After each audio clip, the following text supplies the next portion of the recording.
you think, well, people have good intentions, you know, that you especially think that if you're naive and agreeable. So all of you who are sitting there out there thinking people have good intentions, you're probably high in agreeableness. But that's not always the case. People can have very dark motivations that are fully conscious and very well elaborated. And you can't just be thinking about people who have good intentions but have somehow gone wrong. If you ever meet someone who isn't like that and you think that, you're just a tree with ripe fruit to be plucked. So you don't want to be in that situation. You have to keep your eyes open. Make friends with people who want the best for you. I had friends who wanted the best for me and friends who didn't. And, they were friends who, some of them were aiming up and some of them were aiming down. And if you have a friend that's aiming down and you do something that's aiming up, then they're generally not that happy about it. They try to top your accomplishment with one of their own, hypothetical or real, or put down what you're doing, or offer you a cigarette if you're trying to quit and you've kind of done that successfully, or a drink if you've been drinking too much and are trying to stop being an alcoholic, Or, they're cynical and bitter and devoted towards no good. And sometimes that's family members too, and sometimes it's even part of you, But like you have an ethical responsibility to take care of yourself, you have an ethical responsibility to surround yourself with people who have the courage and faith and wisdom to wish you well when you've done something good, and to stop you when you're doing something destructive.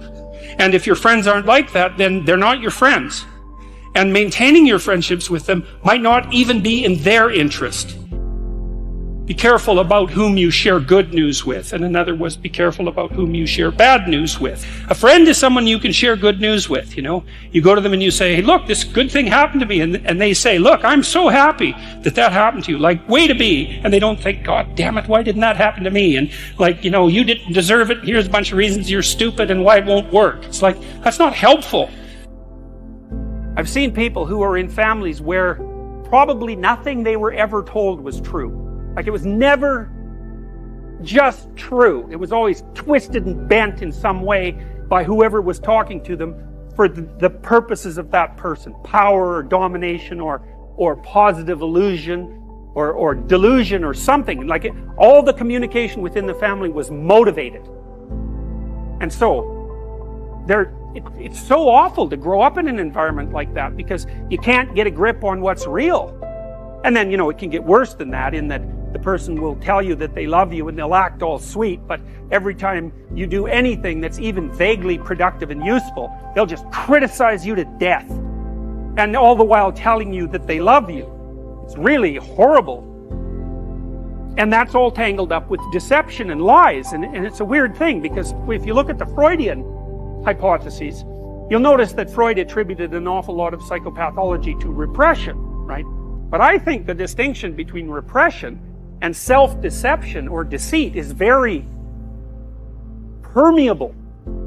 It's like, what's the difference between repressing something and lying to yourself about it? Well, Freud would say often that repression occurs unconsciously, but I really wonder about that. I think that what happens is that something happened, or you did something that you don't like and it's bothering you, and you could think it through, but you just decide not to. You just don't think it through, so it's left vague and uncertain and it's fairly emotionally salient, but you just refuse to think it through, and you practice doing that until you've built up a habit of not thinking that through, and then you forget that you've built up the habit, and then it's like it's being repressed unconsciously.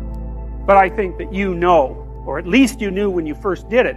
And so, when you meet people who are acting in a twisted and peculiar way, and you ask yourself, they're very manipulative, say, you ask yourself, well, do they know what they're doing? The answer to that could be, well, no. But another answer could be, yeah, but they knew once.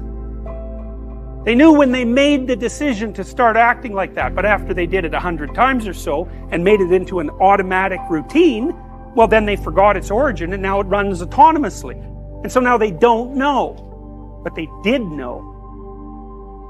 And so, this is the sort of point, and this is the real point of the existentialists, where clinical psychology and the claims of morality start to become very tightly aligned. And it's something that the psychiatric and psychological industries, so to speak, don't really tackle head on. My experience has been that in these situations, for example, where the person has 5 terrible things going on in their life, that there's just deception twisted in and strewn in all of that.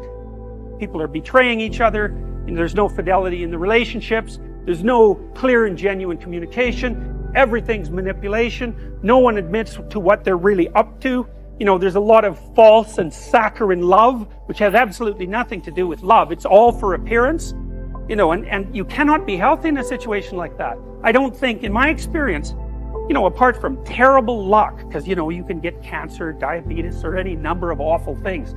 In my experience, apart from the tragedies of life, there is nothing that hurts people more than deception. Lies do people in. Because, you know, it's one thing to be hurt. You know, maybe you break your leg. That's one thing. It's another thing to be attacked by 2 or 3 people who break your leg and do everything they can to demean you at the same time. It's like lots of people break their leg and they're not traumatized. It's very few people who can go through the latter experience without being, you know, seriously and permanently damaged.